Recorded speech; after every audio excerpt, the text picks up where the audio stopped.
Boa, pessoal. Então, encerramos o painel 5, passamos agora ao painel 6. O painel 6 será ministrado pelo nosso querido amigo professor Pedro Henrique Nogueira, no qual será mediador o Fábio. Fábio, a palavra está contigo. Fique à vontade. Obrigado, Guilherme. Boa tarde a todos. Passamos a palestra agora do professor Pedro Henrique Nogueira sobre o tema Diálogos entre o CPC e o microsistema dos juizados especiais. O professor Henrique, ele é pós-doutor pela Universidade Federal de Pernambuco, doutor em Direito pela Universidade Federal da Bahia, mestre em Direito pela Universidade Federal de Alagoas, professor, árbitro, consultor jurídico e advogado. Professor Pedro Henrique, desde já agradecemos a presença, a apresentação, e a palavra está contigo. Boa tarde, muito obrigado, Fábio. Um prazer estar aqui com todos vocês. Quero cumprimentar o professor Guilherme Moller, a quem agradeço gentilmente aí pelo convite, um convite que muito me honra, satisfação enorme estar aqui, e impressionado estou com a audiência. Fantástico isso, né? Porque há um costume, né? Eu não vou aqui endossar esse costume, mas a gente sabe que é um fato, né? De que no Brasil parece que o ano só começa depois do Carnaval. E mesmo na pandemia parece que isso se confirma, né? Mas aqui as coisas são diferentes, apesar de estarmos aqui na Liga de Estudos Jurídicos, Liga Acadêmica de Estudos Jurídicos da Bahia, né? Nós sabemos que não há carnaval melhor do que aquele que se passa em Salvador. Eu sou testemunha, não estou falando porque ouvi dizer, sou uma testemunha e apreciador desse festejo cultural. Então, mas curiosamente nós temos assim uma audiência fantástica. Então quero cumprimentar a audiência, cumprimentar os demais professores aqui presentes, o Bruno, que me antecedeu numa exposição magnífica. Eu não acompanhei a exposição por inteiro, mas a parte em que eu tive a oportunidade de assistir, posso atestar que foi uma excelente exposição. Cumprimento o Emanuel, o Matheus, Marcelo Mazola, que está aqui, acabou de entrar, grande amigo, todos os que estão nos assistindo. Bom, a minha exposição vai abordar um tema, não está sendo um tema tão recorrente, um tema tão festejado, podemos assim dizer, que é a relação entre o Código de Processo Civil e o chamado microsistema do juizado. Eu opto por esse tema, eu já venho investigando esse tema há algum tempo e venho me preocupado muito com ele, porque esse diálogo normativo que precisa ser feito não é uma questão de opção teórica, não é uma questão de vertente doutrinária, é algo que precisa ser feito, simplesmente porque o processo nos juizados especiais não é bastante em si, simplesmente por isso. As normas que integram, as leis que regulam o procedimento especial dos juizados especiais não são autossuficientes. Então, nós precisamos de outras normas. E esse diálogo, que não raro precisa acontecer com o CPC, é muito problemático. Aliás, eu já tenho defendido isso, inclusive, em palestras. Nós precisamos, com urgência, de uma nova lei dos juizados especiais. E repito, eu estou falando isso assim, de forma bem categórica, porque eu sei que há muitos alunos de graduação aqui nos assistindo, e talvez esses alunos testemunhem daqui a alguns anos essa virada legislativa que é necessária. E se vocês testemunharem isso, certamente vocês vão se lembrar. Tinha um professor lá que dizia, bom, essa lei que está aí, de 95, não serve mais, a gente precisa de nova lei, e agora a nova lei chegou. Porque vou citar aqui 3 razões pelas quais essa legislação que hoje contempla o processo civil nos juizados especiais é insatisfatória. Primeiro, uma questão cronológica. Nós temos uma lei de 95, que espelha, talvez em 80% das suas disposições, a antiga Lei de Pequenas Causas, que é a Lei 7244 de 84. Portanto, nós temos um procedimento que, na sua essência, é regulado por uma lei pré-Constituição de 88. Só para a gente ter uma noção do nível de anacronismo em que nos encontramos nos juizados especiais. A lei é de 95, mas, repito, essa lei espelha uma realidade normativa de 84. Em 84 não existia internet. Talvez para aqueles que nos assistem, especialmente os estudantes, seja difícil imaginar um mundo sem internet. Um mundo sem celular, um mundo sem redes sociais. Já imaginaram isso? Já pararam para fazer esse exercício? Eu sou desse mundo, eu venho desse mundo. Eu venho desse mundo. No meu mundo, o mundo onde eu me criei, não havia internet, né? E muito menos redes sociais. E é nesse mundo, que foi gestada a lei das pequenas causas, que depois espelha a lei dos juizados especiais. Então, assim, imagine hoje o que é um processo sem internet. A gente está discutindo, veja bem, o nível das nossas discussões hoje é se um computador, se um algoritmo pode decidir. Esse é o nível da coisa. E a gente tem uma legislação que não sabe o que é internet. Então, esse é o abismo, o pequeno abismo em que nos encontramos atualmente. Segunda razão pela qual é necessário, com urgência, uma nova lei dos juizados, é que o procedimento do juizado, por imposição constitucional, precisa observar a oralidade. A oralidade, que é um princípio muito caro ao processo civil brasileiro, também ao processo civil italiano, pela influência do Chiovenda, a oralidade é a essência do processo nos juizados especiais, e não é porque o princípio da oralidade é um princípio relevante, historicamente desenvolveu um papel determinante, não é por isso. Simplesmente porque a nossa Constituição de 88 impôs que o procedimento nos juizados especiais observe a oralidade. Está no artigo 98, inciso 1º da Constituição. Então, vejam, para que haja processo nos juizados especiais, é necessário que esse processo seja oral. E por que a lei que hoje regula os juizados é insatisfatória no que se refere à oralidade? A pandemia escancarou isso. Porque a oralidade é vista como um princípio complexo, que envolve 5 subprincípios. Eu não vou aqui discorrer sobre a oralidade, porque eu não tenho tempo, né? Mas apenas para não deixar hiatos, né, no meu discurso, os 5 princípios que estruturam a oralidade: prevalência da palavra verbal, imediação, concentração de atos, identidade física do juiz e irrecorribilidade das interlocutórias. São os 5 subprincípios que constroem, que formam esse princípio complexo que nós denominamos de oralidade.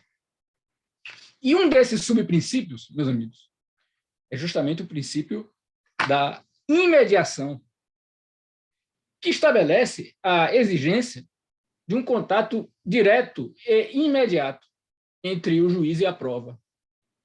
Num procedimento oral, o juiz vai ter contato com a prova, ele, juiz, e a prova. O juiz vai olhar para a testemunha, o juiz vai sentir, e vejam que sentença vem do latim sentire, então, essa percepção subjetiva que o juiz tem na audiência, olhando para a testemunha, percebendo movimentações gestuais, percebendo linguagem corporal. Isso é próprio da oralidade. Isso é a cara do juizado. A cara do juizado. E agora, de repente, nós nos deparamos com a outra perspectiva. Isolamento social, mas realização de audiências por videoconferência. É uma realidade do nosso tempo.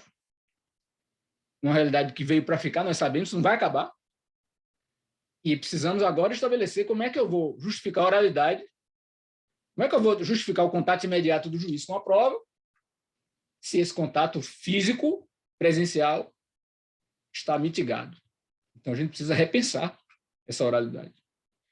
Vejo que essa coisa é tão premente que logo no início da pandemia foi editada uma lei para estabelecer a previsão de audiências telepresenciais nos juizados, audiências de autocomposição.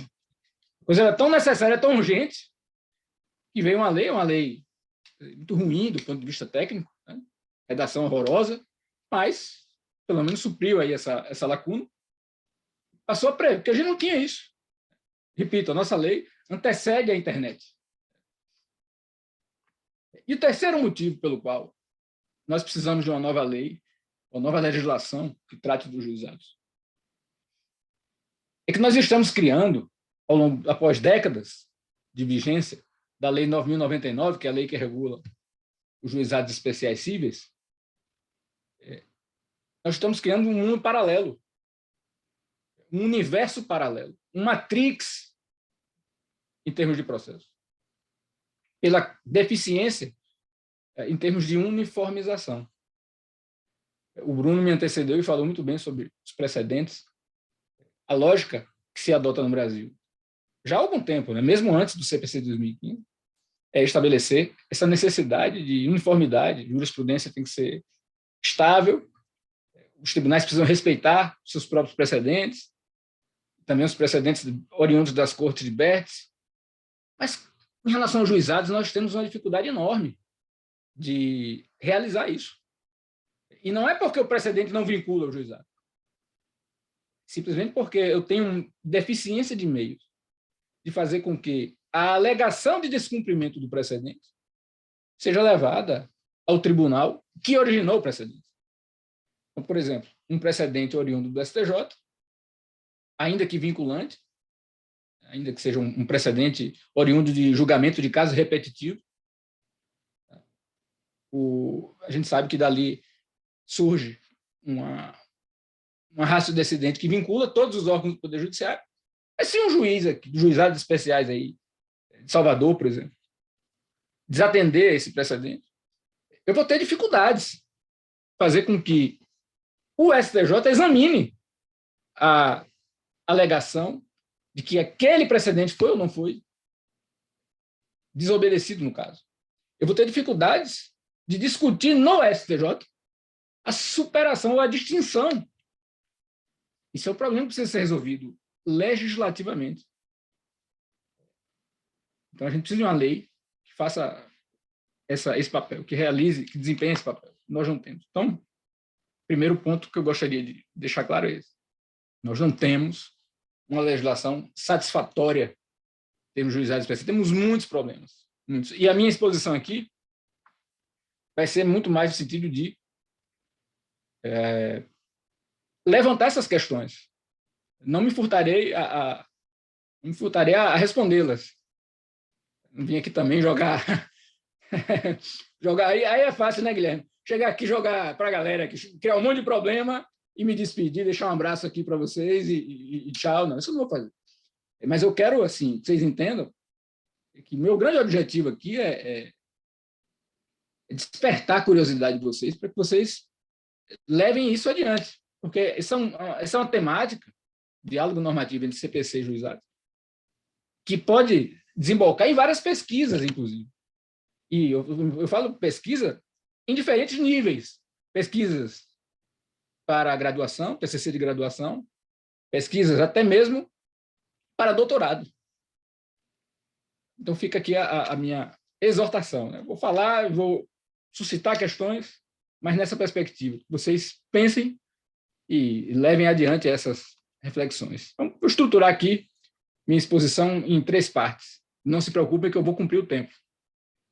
Vocês devem estar assustados, né? Porque eu já falei aqui um monte de coisa e ainda vou dividir a exposição em 3 partes, gastar aqui a tarde toda, não vou fazer isso. Evidentemente, eu vou cumprir o tempo, mas é uma questão de organização mesmo da exposição. Então, 3 partes. Primeiro, eu quero tratar do que é o microsistema do juizado. Esse é o ponto de partida. Então, a gente fala, o microsistema do juizado, o que é isso? Segunda parte. Como esse tal microsistema dos juizados dialoga com o CPC. Como é que se dá esse intercâmbio normativo? Terceira parte. Eu vou trazer para vocês aqui algumas aplicações práticas desse diálogo, para que vocês entendam como essa dificuldade que eu estou apresentando logo no início é real. Isso não é puramente uma questão teórica, é também um problema teórico. Essa é uma questão que se desenvolve todos os dias, é um problema de vivência mesmo. Todos os dias, nos juizados, nós nos deparamos com esses problemas oriundos da falta de diálogo normativo entre o CPC e o microsistema dos juizados. Hoje estamos falando de problemas que refletem na vida das pessoas. Não se trata pura e simplesmente de uma indagação teórica. Vou escolher A, B, C ou D. Não. A gente está falando de algo que muda a vida das pessoas. Então, essa é essa é a estrutura da minha exposição. Para tentar simplificar, já que são, imagino eu, o nosso público seja majoritariamente alunos de graduação, vou pedir licença para compartilhar aqui, se o host puder me habilitar aí para compartilhar aqui a tela. É possível, Guilherme? Eu não sei quem é. Veja se deu, professor. Agora vai. Foi? Foi. Maravilha. Tá, então, só para organizar aqui nosso pensamento, o que seria esse microsistema? O que é um microsistema? Bom, do ponto de vista da teoria do direito, quando a gente fala em microsistema, pensa em um conjunto de normas. O direito é um conjunto de normas. O direito, sentido amplo, nada mais é do que um conjunto de normas. Mas, quando a gente fala em microsistema, a gente está falando de um subconjunto de normas. E esse subconjunto é constituído a partir da agregação normativa. E essa agregação vai se dar a partir de dois critérios. Eu posso agregar normas por afinidade, são normas que regulam o mesmo tema, o mesmo assunto, então eu vou formar um subconjunto a partir dessa unidade de objeto, uma pluralidade de normas que vão regular a mesma coisa, e daí eu tenho um microsistema. O CPC 2015, por exemplo, internamente precisa ser uma unidade, né? O código é uma unidade, mas o CPC possui vários microsistemas em seu interior. Microsistema de formação de precedentes, por exemplo, aproveitando aqui o gancho da palestra do Bruno, o CPC tem isso. O que é isso? É um conjunto de normas, nós vamos agrupando, que tratam do mesmo tema, da formação de decisões com eficácia vinculante. Mas é possível que o microsistema seja constituído por expressa previsão normativa, quando nós temos uma norma de sobredireito.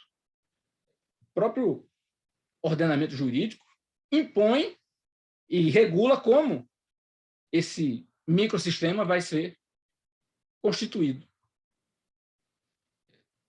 Temos duas formas, portanto, de formar um microsistema.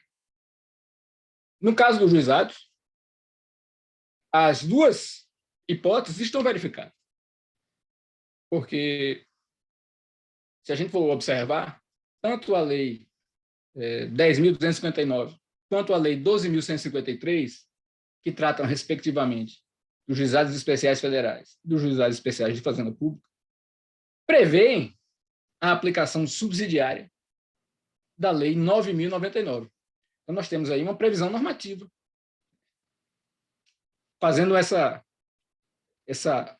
conexão entre diplomas legislativos. Mas, para além da previsão normativa, nós temos também uma afinidade. Essas três leis que aparecem aqui para vocês, nesse pequeno símbolo de conjunto, são leis que regulam os juizados especiais. Lei 9.099, que trata dos juizados especiais cíveis e criminais. Lei 10.259, que trata dos juizados especiais federais.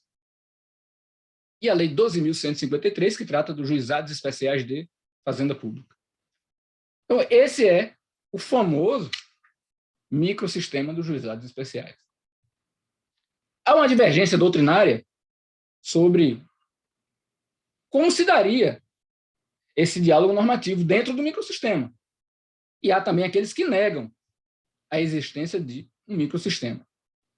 Eu diria que muitos juízes ignoram a existência do microsistema. Simplesmente ignoram.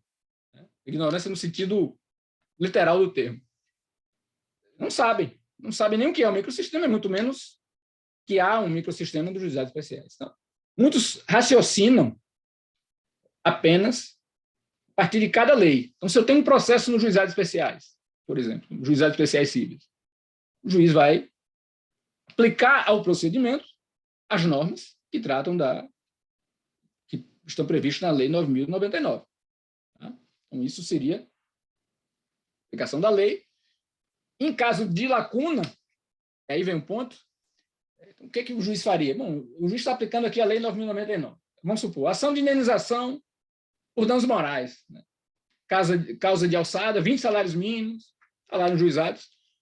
O juiz está aplicando lá as disposições da Lei 9.099. Aí surge uma questão. O juiz quer aplicar normas do Código de Processo Civil que tratam de suspeição de testemunha. Chegou uma testemunha lá, testemunha suspeita. Testemunha tem relação de amizade íntima, ou de amizade íntima com uma das partes. Né? Não há norma que trate disso nos juizados, não há norma. Então, o que faz o juiz?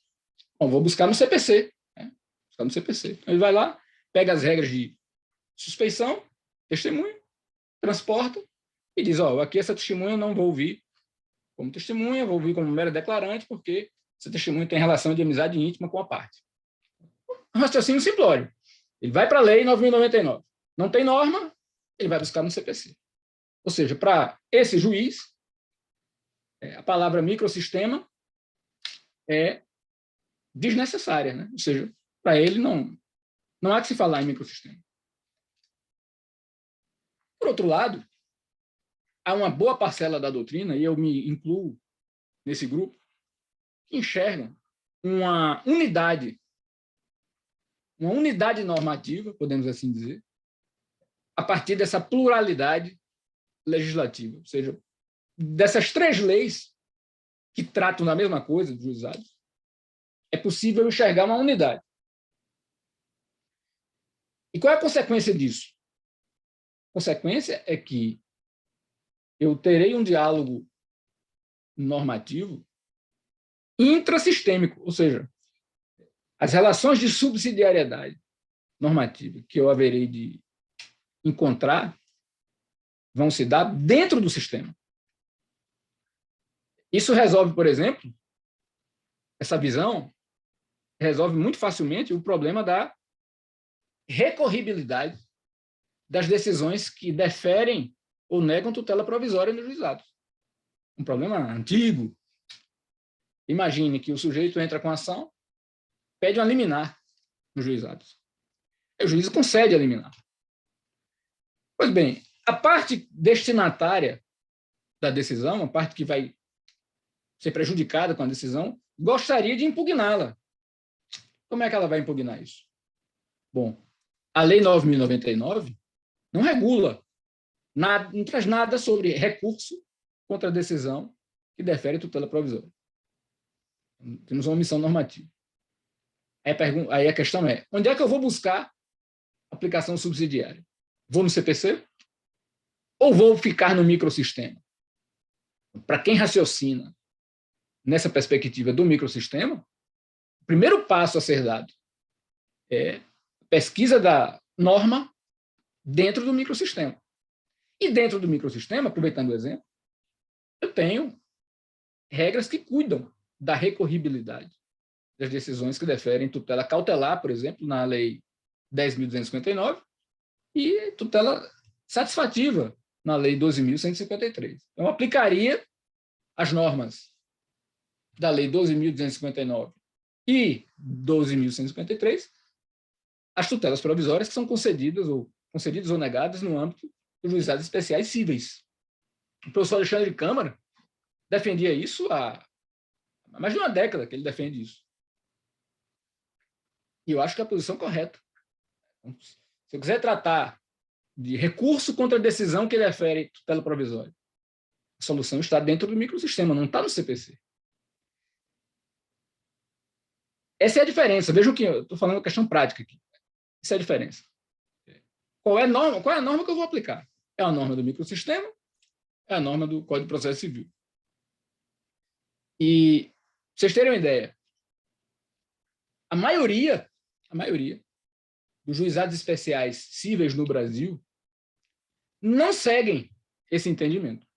A maioria se inclina pela primeira visão que eu expus para vocês, ou seja, eles raciocinam como dos juizados, do processo que é regulado pela lei dos juizados, eu vou buscar subsidiariedade em primeiro lugar e unicamente no CPC.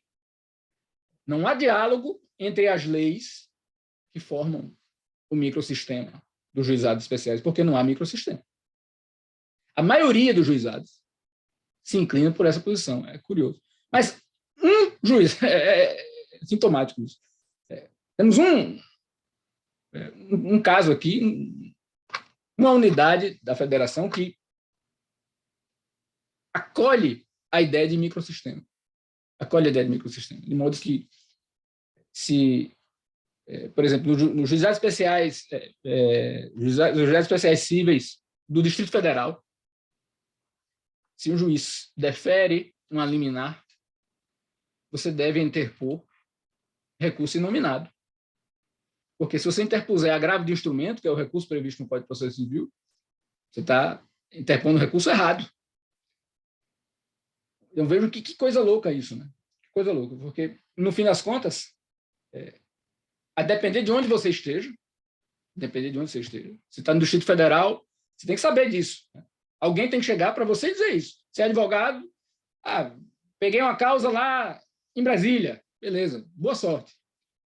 Boa sorte. Você vai acompanhar essa causa como advogado, o juiz defere uma liminar contra o seu cliente, você, assim, na melhor das intenções, você diz assim, não, lá no meu estado, lá em Alagoas, quando o juiz defere uma liminar, não cabe recurso. Não cabe recurso nenhum. Que é o entendimento que prevalece nos juizados. Por quê? Porque não cabe recurso, porque a Lei 9.099 não previu recurso. E por que eu não posso buscar no CPC? Bom, não pode buscar no CPC porque a oralidade é incompatível com a recorribilidade das interlocutórias. Ou seja, não tem recurso. Aí vai caber mandado de segurança. Você vai lá e entra com mandado de segurança. Quando você interpuser mandado de segurança, sabe o que a turma recursal lá vai dizer? Não. Esse mandado de segurança aqui não vai ser conhecido. Vai ser denegada a ordem, por quê? Porque você tinha que ter recorrido. Você passou o prazo para recorrer. Mas que recurso eu vou interpor? Deveria ter entrado com recurso inominado, porque aqui o entendimento é esse. Quer dizer, as pessoas ficam perdidas. Você tem que conhecer, para você militar no juizado, você tem que conhecer o entendimento em matéria processual dos 26 estados da federação e do Distrito Federal. Mas é uma coisa impraticável. Impraticável por conta dessa deficiência de diálogo normativo. Como é que eu vejo essa questão? Para mim, há um microsistema. E esse microsistema é esse aí. As soluções normativas em caso de lacuna, insuficiência, precisam ser resolvidas dentro do microsistema. Eu só saio do microsistema para invocar uma aplicação subsidiária de normas do CPC no segundo grau, ou seja, no segundo plano. Primeiro, microsistema. Depois, o Código de Processo Civil. E mais, para que uma norma seja importada, podemos assim dizer, do Código de Processo Civil para regular o processo nos juizados, não basta simplesmente a lacuna, não basta simplesmente a ausência de norma regulando. É necessário que a norma a ser aplicada seja compatível com os princípios estruturantes dos juizados especiais. Então, esse é o segundo passo a gente identificar quais são esses princípios que estão lá no artigo 2º da Lei 9.099. São esses aí que aparecem para vocês, eu não vou discorrer aqui sobre todos eles, mas esse é uma barreira que se estabelece. Então, quando você vai invocar uma norma do CPC, você tem que fazer a pergunta: essa norma que eu quero aplicar é compatível com a oralidade? É compatível com celeridade? É compatível com simplicidade e informalidade?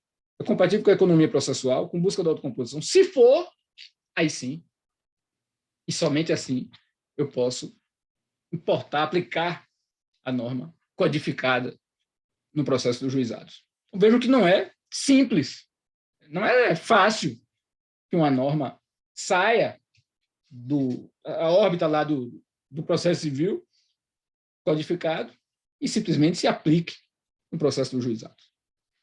É necessário realizar esse teste de compatibilidade. E muitas normas esbarram nesse teste. E a grande questão é essa, hoje. É como furar esse bloqueio, digamos assim. Como furar esse bloqueio. Recentemente, nós vivenciamos essa discussão com os prazos. Não sei se vocês se recordam, né? Talvez aqueles que estão, os alunos, né? Talvez não tenham vivenciado isso, mas nós vivenciamos esse problema sério, né? Porque o CPC trouxe um novo regime de contagem de prazos e muitos juízes se recusavam a aplicar essas normas porque diziam que, bom, nos juizados rege o princípio da celeridade. E esse regime de contagem trazido pelo CPC não estabelece uma celeridade, né? Então, não aplicava as normas sobre prazo do Código de Processo Civil. Isso criou um problema seríssimo. Até que vem uma lei, vejam, nós tivemos uma lei com um artigo simplesmente para tratar disso.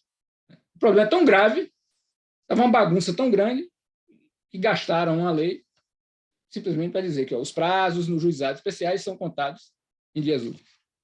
Aqui em Alagoas, só para vocês terem uma amostra da confusão que era, aqui em Alagoas, se você estivesse no âmbito dos juizados especiais cíveis, os juízes contavam os prazos de forma contínua. Mas se a sua causa tramitasse nos juizados especiais federais, os juízes contavam os prazos em dias úteis. Era esse o nível da coisa. Então, gente, esse teste de compatibilidade precisa ser realizado. E a partir daí, nós temos alguns problemas. E esses problemas são muito difíceis de se resolver com o sistema que nós temos aí. Daí a necessidade de se repensar e de se pensar realmente numa nova legislação que trate dos juizados. Eu vou dar 2 exemplos, 2 aplicações de como esse diálogo pode ser feito e das dificuldades que esse diálogo traz. Primeiro, questão da autocomposição. Um dos princípios que estruturam os juizados especiais é a busca da autocomposição. Está lá no artigo 2º da Lei 9.099. Só que a lei dos juizados, embora valorize e incentive a autocomposição, ela não regula como se dá a autocomposição. Não há norma sobre como fazer a autocomposição, simplesmente. Já o CPC 2015, seguindo também a mesma diretriz, estabeleceu a prevalência da autocomposição no artigo 3º, parágrafo 2º, e regulou como se dá a autocomposição. Nós temos o artigo 166 do Código, que é uma novidade, é um artigo sem precedência, que trata dos princípios. Eu costumo dizer que isso é o devido processo legal autocompositivo. Então, são normas que estabelecem como se deve dar a autocomposição. O Código fala de mediação e conciliação, mas, na verdade, está regulando a autocomposição. São esses os princípios. A pergunta: esses princípios que estão aí no artigo 166 do Código se aplicam ao processo nos juizados? Resposta, para mim, sem dúvida. Não há dúvida. Por que se aplicam? Primeiro, porque não há norma no microsistema dos juizados. É uma norma. Segundo, porque existe uma afinidade temática entre a autocomposição, que não está regulada no microsistema dos juizados, mas que está regulada no CPC, e o objeto dessas normas. Então, eu preciso extrair as normas do artigo 166, que estão lá no CPC, para o processo no juizado. Isso tem consequências práticas assim extraordinárias. Eu não estou falando aqui de algo puramente teórico. Vou dar um exemplo, gente. Sim, coisas elementares. Coisas elementares. Quando ocorre uma audiência nos juizados especiais, o conciliador pode registrar em ata as tratativas. Vejam, isso é uma pergunta. Tratativa, eu estou negociando lá, duas partes, uma ação de indenização por danos morais. As partes estão lá conversando na audiência com o conciliador, fazendo proposta, uma parte fazendo proposta, outra parte recusando proposta. E, de repente, o conciliador, né, com excesso de engajamento, resolve querer registrar tudo em ata. Ele está registrando, fulano ofereceu tanto, ciclano recusou, fulano pediu mais, fulano recusou. E ele sai registrando tudo em ata. Ele pode registrar isso em ata? A legislação do juizado, o microsistema dos juizados não traz normas sobre isso. Então tem que buscar no CPC. E o que diz o CPC? O CPC diz que a conciliação deve ser informada pelo princípio da confidencialidade. Então, se é confidencial, é evidente que o conciliador não pode sair registrando em ata os espirros que as partes dão em audiência, nem muito menos as propostas que são feitas, que são recusadas. Mas, para saber disso, eu preciso invocar aqui a aplicação subsidiária do CPC. Outra questão, também, que sempre me perguntam sobre isso. Negócios jurídicos processuais. É possível fazer negócios jurídicos processuais nos juizados especiais cíveis? Os negócios jurídicos processuais, para aqueles alunos que ainda não estudaram, que não conhecem, são, em síntese, acordos feitos pelas partes que regulam o processo. Não são acordos que regulam o direito que é discutido no processo, são acordos que regulam o processo.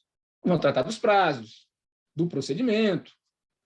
Se eu quero audiência, se eu não quero audiência, se eu não quero essa prova, ou como o processo vai transcorrer, eu vou renunciar a um recurso. Então, tudo isso é regulado no negócio jurídico processual, que é amplamente aceito no Código de Processo Civil. Artigo 190 abre uma ampla margem para esse tipo de negociação. Isso é compatível com juizados? Eu já escrevi sobre isso. Sim, é plenamente compatível.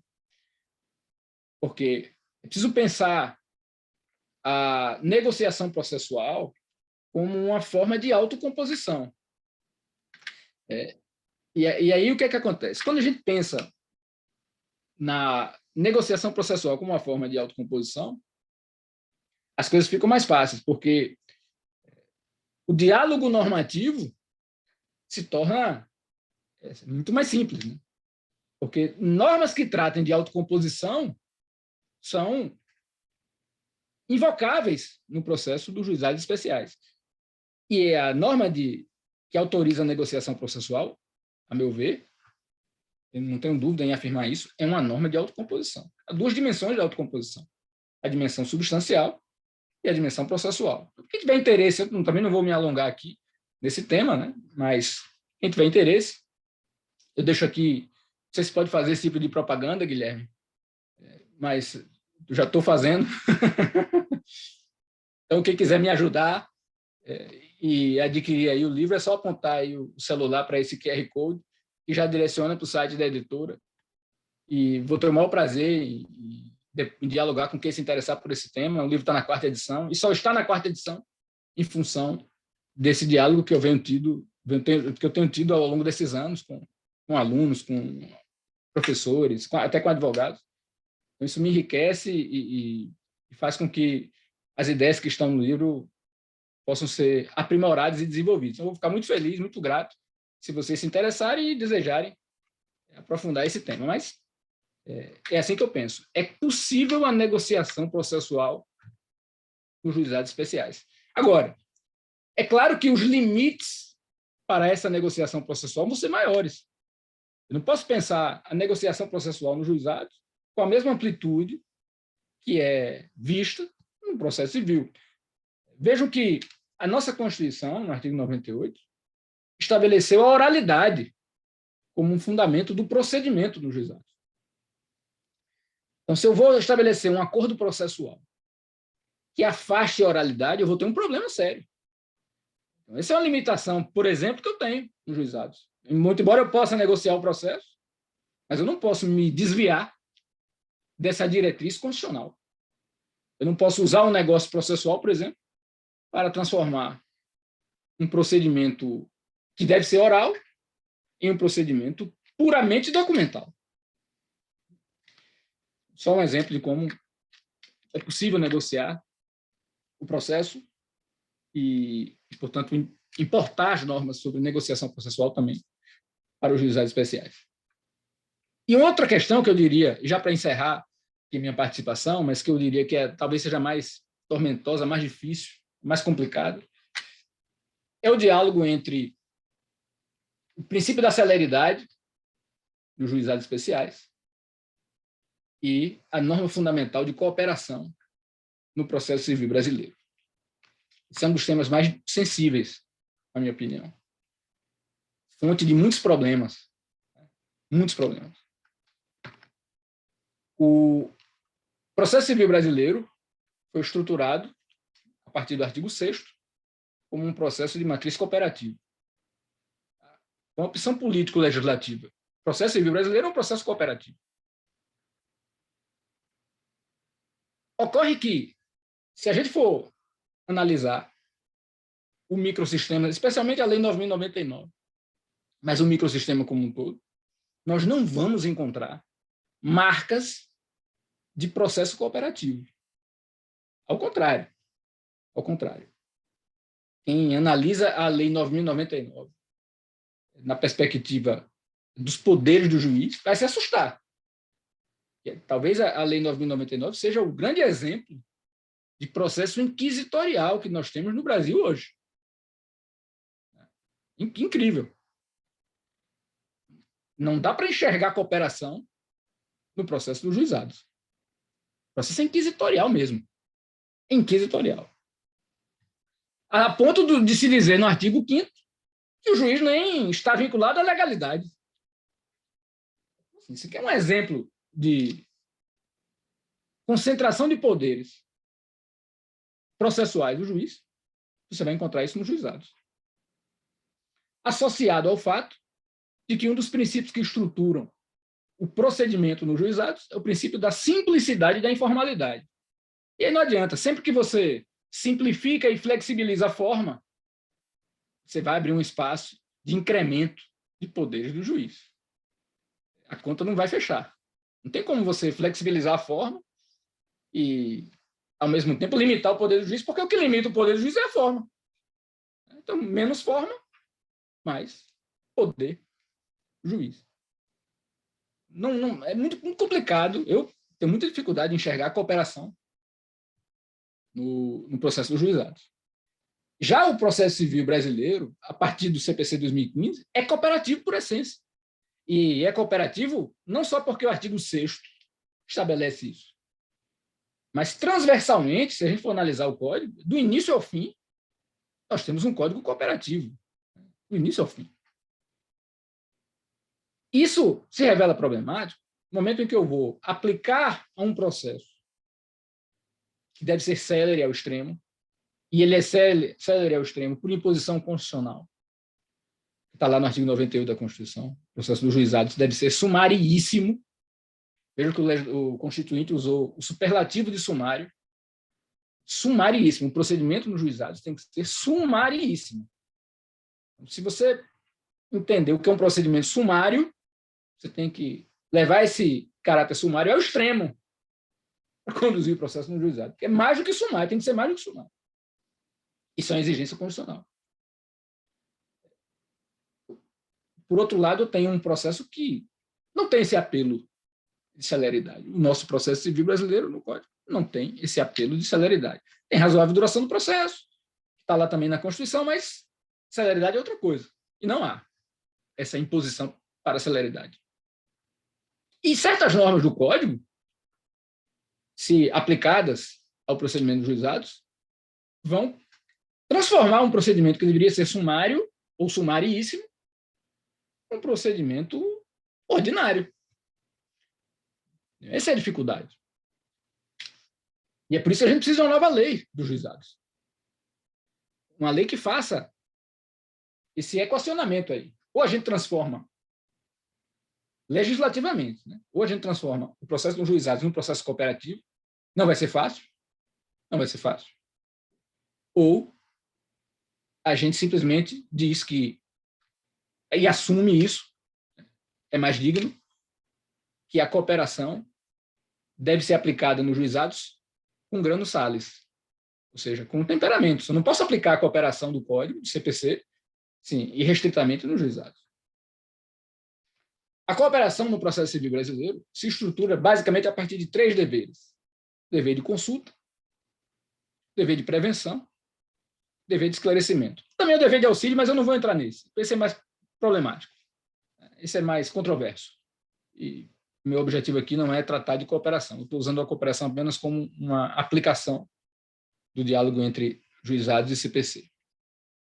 Vejam, o dever de consulta, na verdade, é um desdobramento do direito ao contraditório. Assim, ele não precisaria nem estar rigorosamente na cooperação. Ele já está no contraditório. E é claro que o contraditório se aplica aos juizados. Não há dúvida sobre isso.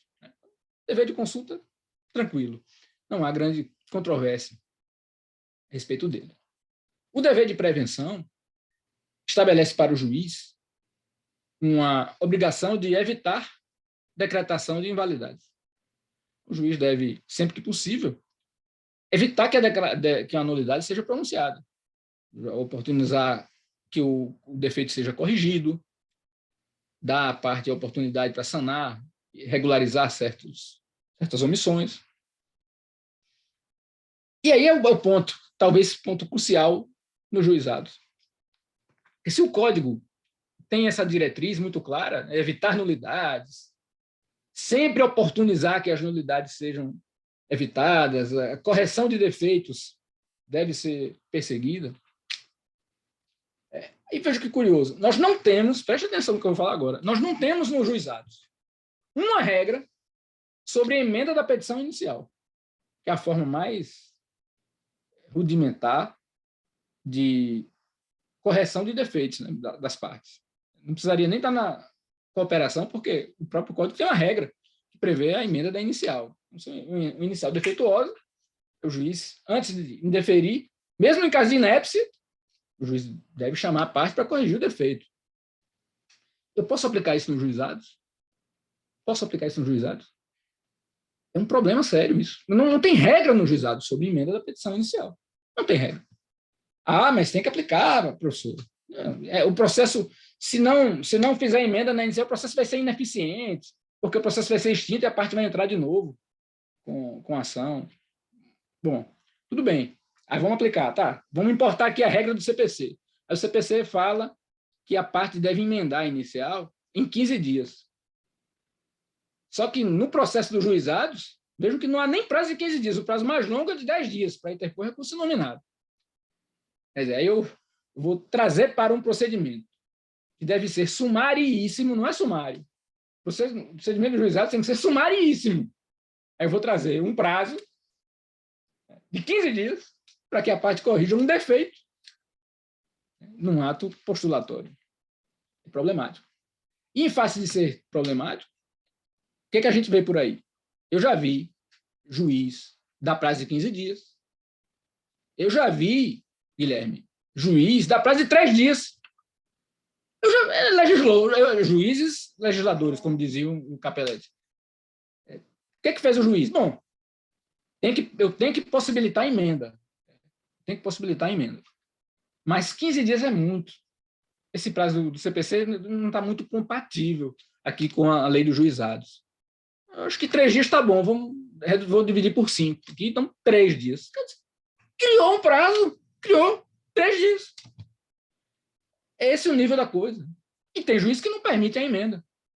E eu vou ser bem sincero aqui, vou ser bem sincero, eu acho que essa é a solução, é não permitir a emenda. E é assim porque foi uma opção política, político-legislativa. O nosso procedimento nos juizados não é cooperativo. Não é cooperativo. E a ausência de norma prevendo emenda na inicial foi uma opção do legislador. O legislador não quis dar essa chance, não quis essa repescagem. Há algum problema nisso? Alguma inconstitucionalidade nisso? Ou alguém extrai direito fundamental a emendar a inicial? Há esse direito fundamental? Eu acho que não há. Eu acho que prova demais a tese de que haveria um direito fundamental de emendar a petição inicial. Não há esse direito. Então, por que o legislador não poderia criar um procedimento sumaríssimo sem previsão de emenda? Pode. E assim ele o fez. Ele assim o fez. Então, eu acho que não cabe emenda na inicial. Se você me perguntar, você acha isso bom, Pedro? Eu não acho isso bom. Mas a gente tem que ter humildade. E acabar com esses voluntarismos que estão em graça de impor, seja doutrinariamente, seja jurisdicionalmente, as nossas posições pessoais, como se não houvesse norma, como se não houvesse ordenamento jurídico. Eu acho essa solução de não ter regra sobre emenda ruim. Mas é o que nós temos. Eu não posso desenhar aqui na minha cabeça um melhor sistema possível, que eu me acho um iluminado, e dizer que o direito é esse, e explicar isso para os alunos, o direito é esse. Não, o direito não é esse. A menos que você defenda, eu não defendo essa posição, mas há respeitáveis opiniões que defendem isso, que o direito, o processo cooperativo tem fundamento constitucional. Ou seja, o processo civil tem que ser cooperativo. Eu não acho. Acho que o processo cooperativo é uma opção político-legislativa que se situa num marco histórico. Hoje, nós fizemos essa opção. Daqui a 30 anos, talvez a gente não queira mais um processo cooperativo. Mas a Constituição não impõe que o processo seja cooperativo. Na verdade, o que a Constituição impôs no artigo 98, inciso 1º, foi que o procedimento no juizado seja sumaríssimo. Essa é a exigência que eu tenho que seguir. É por aí que eu vou me pautar. Então, se é sumaríssimo, não há nenhuma perplexidade em que o legislador diga: não quero emenda, não aceito emenda. O procedimento é rápido mesmo, é preclusivo. Porque tem que ser assim, porque a Constituição quer que seja assim. Aí você vai para uma audiência, outro exemplo, já para encerrar, eu estou controlando aqui o tempo, estou vendo que eu já estou me excedendo, mas já para finalizar mesmo. E caso real, isso que eu vou falar aqui é caso real. O sujeito chega numa audiência de conciliação, uma pessoa jurídica, leva os documentos, leva a defesa, porque o juiz concentra, né? Alguns juizados fazem isso, eles concentram o momento da conciliação com o momento da resposta, né? Como se fosse uma coisa só, né? Conciliação seguida imediatamente da instrução.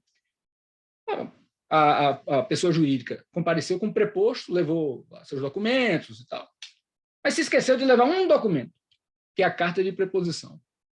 É o documento que prova a habilitação daquele sujeito que compareceu à audiência para representar, ou para apresentar a empresa naquele ato. Não houve juntada da carta de preposição. E aí? O que faz? Esse é o problema. O que diz a lei dos juizados especiais? A lei dos juizados especiais não diz nada. Não fala sobre sanação de defeitos. Não diz, você tem que regularizar e juntar a carta de preposição em 24 horas, em 3 dias, em 15 dias. Não fala. O que fez a juíza? A juíza deu um prazo de 24 horas. 24 horas. Veja, onde é que está isso, pelo amor de Deus? 24 horas. Por quê 24 horas? Por que não 15 dias? Ou por que não considerar que ela foi revel? Porque não se habilitou? Porque não compareceu? Porque é muito grave. Porque é muito sério. Pois é. São esses problemas, e eu fiz questão de dar exemplos triviais, para a gente perceber que esse intercâmbio normativo entre o CPC e os juizados não é simples e não está afetando a nossa vida. Os problemas diários estão aí à nossa frente. E nós precisamos resolvê-los. Eu gostaria de agradecer mais uma vez o convite. Foi um prazer enorme participar aqui deste evento, cumprimentar todos que estão aqui, todos os professores que entraram, professor Becláudio, professor Gaio, e deixar aqui meu abraço. Todos me colocam à disposição, se porventura houver espaço ainda, houver tempo para dialogar. Se não, eu desde logo deixo aqui meu abraço e, mais uma vez, minha gratidão. Professor doutor Pedro Nogueira, agradecemos a tua exposição. Passaremos agora a palavra para o Matheus Levi, que é o debatedor desse painel. O Matheus, ele é advogado, professor, mestrando em Direito pela Unesa e especialista em Direito pela PUC Minas. Matheus, a palavra é tua. Muito obrigado, Fábio. Vocês me ouvem bem, gente? Ótimo. Inicialmente, queria também agradecer pelo convite do Guilherme, também pela montagem do evento. O evento foi excepcional, realmente está sendo excepcional. E também a exposição do professor Pedro, que foi bastante esclarecedora. Professor, eu consegui notar diversos problemas que a gente passa realmente na prática, né? Com pouco tempo de prática nos juizados especiais, a gente já consegue perceber boa parte desses problemas que o senhor levantou. Até mesmo assistindo a audiência, né? Eu lembro da época de estagiário ainda. Também, quando eu era preposto, às vezes a empresa que a gente representava, enfim, no juizado, não mandava a carta de preposição a tempo e começava aquela negociação com o juiz para, de fato, saber qual seria o prazo que a gente teria para juntar essa carta de preposição. E, como o senhor falou, existiam, a depender do juiz, a depender do juizado, prazos distintos. Às vezes não havia prazo, a gente tomava realmente a revelia, às vezes a gente tinha esse prazo de 24 horas, e, de fato, a gente tem uma série de lacunas normativas em relação ao procedimento dos juizados especiais, problemas que a lei realmente não resolve. E fica muito naquela coisa da negociata, de como a gente vai conseguir lidar ali com o juiz na hora para resolver esses problemas de viés prático. Mas o que eu percebi, acredito que a maior tônica que realmente denota esses problemas dos juizados especiais é a falta de controle dessas decisões e de controle do próprio procedimento em si, né? Então, eu queria levantar novamente essa bola que o senhor já havia levantado, mas pedindo agora uma possível sugestão de como o senhor enxerga uma possível solução em relação ao controle das decisões nos juizados especiais. Como a gente tem um público, como o senhor mesmo levantou, em sua maior parte de graduandos, a gente precisa, de repente, esclarecer um pouco mais, né? A gente não tem a possibilidade de interposição de recurso especial no âmbito do microsistema de juizados especiais, né? A gente só tem o recurso nominado, que é julgado por uma turma recursal, composta também por juízes de primeiro grau, e a gente tem a via do recurso extraordinário, né? Mas, com certeza, o professor Pedro deve saber, né? Deve ser exemplo disso, vai saber muito bem que a possibilidade da gente conseguir o julgamento de um recurso extraordinário de uma causa oriunda dos juizados especiais é praticamente nula, né? A gente tem pouquíssimos recursos extraordinários que foram, de fato, julgados, que, enfim, serviram como leading cases para repercussão geral. E eu queria ouvir do professor, o professor Guilherme até colocou aqui, mais fácil ganhar na Mega, de fato, né? Eu queria ouvir do professor como é que ele enxerga uma possível solução para esse controle, numa possível futura lei, né? Num possível novo desenho institucional que a gente tenha futuramente. Pô, Matheus, excelente provocação. Na verdade, é o X da questão, né? É a pergunta do milhão, já que se falou aí em Mega Sena, né? E a gente está num campo aqui das probabilidades remotas, né? Que acho que a probabilidade de termos uma nova lei a curto prazo também é remota, é mais fácil acertar na Mega Sena, né? Então, assim, nesse campo especulativo, eu penso que talvez uma solução adequada seja estender para os juizados especiais cíveis um modelo parecido com o que nós temos nos juizados especiais de fazenda pública e nos juizados especiais federais, que eles criaram a figura da uniformização, do pedido de uniformização. É uma discussão doutrinária sobre o que é o pedido de uniformização. Tem gente que diz que é recurso, tem gente que diz que não é, mas isso é um debate secundário para esse momento, né? O fato é que o pedido de uniformização é um veículo para que você possibilite a uniformização. Então, eu acho que seria uma linha interessante. Assegurar, através de pedido de uniformização, estendendo aos juizados especiais cíveis, essa possibilidade que já existe e é utilizada amplamente nos juizados especiais federais, por exemplo. A questão é que o pedido de uniformização ele versa basicamente sobre questões de direito material. E aí, Matheus, a gente continua com um problema processual em aberto. O controle das decisões em matéria processual fica realmente fragilizado, mesmo com esse veículo. Então, a gente precisaria de um veículo similar ao que nós temos hoje nos juizados especiais federais e juizados especiais de fazenda pública, seria esse pedido de uniformização, é uma via de acesso das turmas recursais para o STJ, mas que não fosse restrita a direito material, né? Fosse extensivo às questões processuais. Então, me parece que esse é um dos caminhos possíveis. É um dos caminhos possíveis. Em relação ao direito material, o STJ tentou resolver uma grande gambiarra que nós conhecemos, né? Que é aquela questão da reclamação. Né? O STJ legislou e preveu a reclamação, mas sobre assuntos de direito material. E, na prática, a gente sabe da dificuldade que é usar a reclamação para essa finalidade. Entendeu? Existe uma má vontade, existe um enviesamento cognitivo, assim, é uma coisa impressionante. Uma coisa impressionante. Acho que quando o desembargador já olha, reclamação, já tem aquela tendência, aquela pré-inclinação, mas não conheço, não aceito.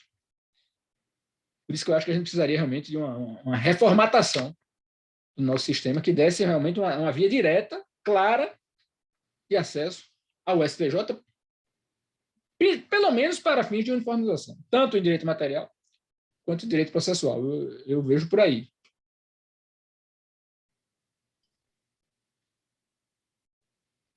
Excelente provocação, professor Matheus. Devolvo a palavra agora para o professor Guilherme para fazer o encerramento do painel. Muito bem, então, Fábio, agradeço a tua participação. Matheus, muito obrigado pela participação, a felicidade de web conhecer, né? Ainda teremos oportunidade, assim que passar essa pandemia, de nos conhecermos pessoalmente. Meu querido amigo professor Pedro, eu só tenho a te dizer que faz tempo que eu procuro uma aula como a que tu deste, demonstrando pontualmente a fragilidade do nosso juizado especial. Há um meme, aqueles que gostam disso, que é um gato com a bandana do Rambo, montado num unicórnio alado, segurando uma K-47, e a legenda é "Bem-vindo ao juizado especial". E isso, infelizmente, não vou dizer que não temos atrocidades no juizado, e o juizado em si não tem problemas, pelo contrário, já passou muito do tempo de nós discutirmos o microsistema, como a Sua Excelência bem pontuou, dos juizados especiais. Pena que o tempo é escasso, mas gostaria de conversar contigo sobre diversos pontos para instigar, para a gente, né, fomentar esse debate. Outra hora a gente conversa. Por hora, te agradecer pela disponibilidade. Foi uma aula, todos, né, basta ver o chat, todos ficaram entusiasmados e realizados com a tua fala. Existem 4 perguntas no QA. Se tu quiseres, se tiveres disponibilidade, querido Pedro, para fazeres a resposta destes acadêmicos, fique à vontade. E, sequencialmente, encerraremos o painel 6 para darmos seguimento ao painel 7. Muito obrigado, Pedro, Matheus, Fábio. Foi muito bom este painel. Partimos para o próximo.